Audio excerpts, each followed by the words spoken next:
imagine you're 29 with terminal brain cancer with a prognosis of 6 months to live. You have a horrible, painful, and incurable disease, and as days go on, you feel less and less like yourself.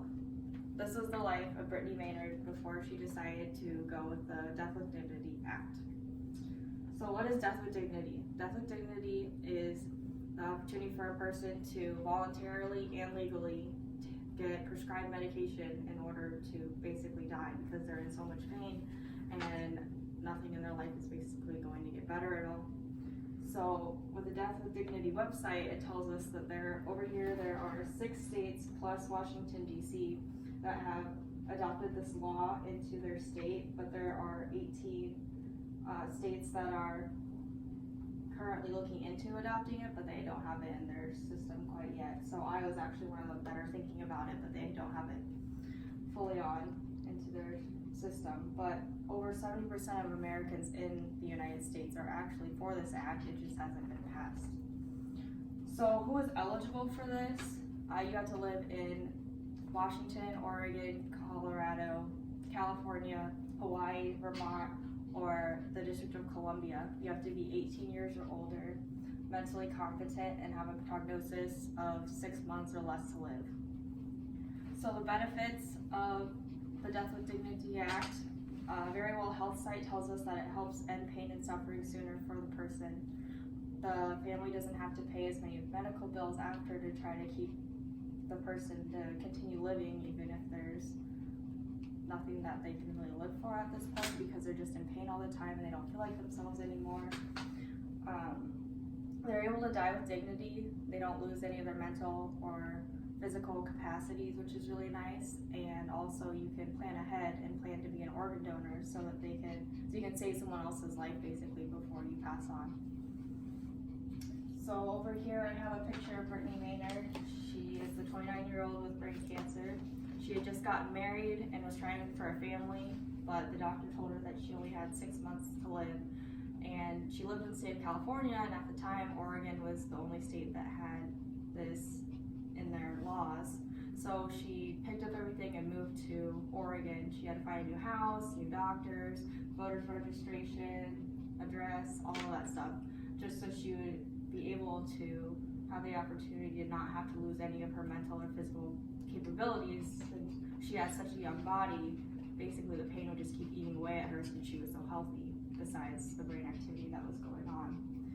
There is also a documentary done called How to Die in Oregon, and I watched this for one of my classes.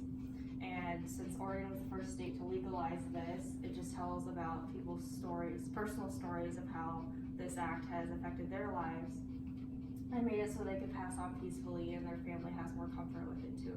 So both of these stories kind of helped me realize how important this act is and how we should maybe be considering adopting it into the state of Iowa. Something that's kind of against the Death with Dignity Act is the Hippocratic Oath, and this is basically how certain doctors believe that you have to uphold certain professional standards and ethics in order to be a doctor, and they don't want to give drugs that are deadly to people. But this was back in the day when people would go to the doctors to have them help assist with killing people. So basically it would be a collaboration of murder, and so that's why they had that saying written in that oath. And so people need to recognize that there are conditions worse than death.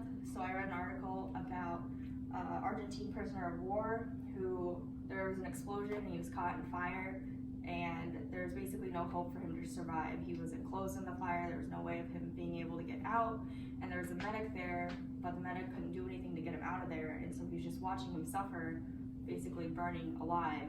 And so the medic ended up shooting him to end his misery. And so do you guys think that the medic did the right thing when it comes to the situation? Yes. Why? Because he was unable to leave the fire, and the medic put him out of his misery. No, because he didn't ask for it.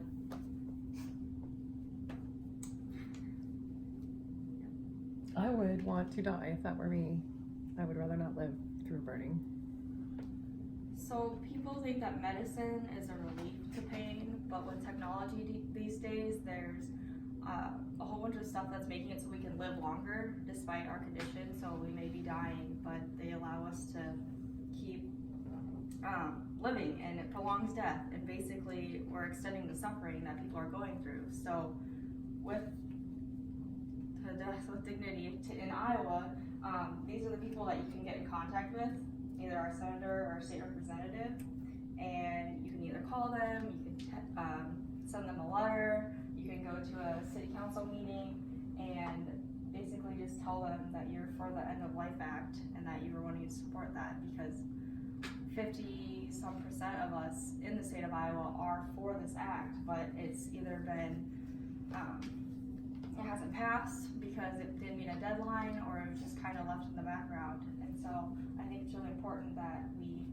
as a state, come together to allow people who are suffering to not have to suffer anymore.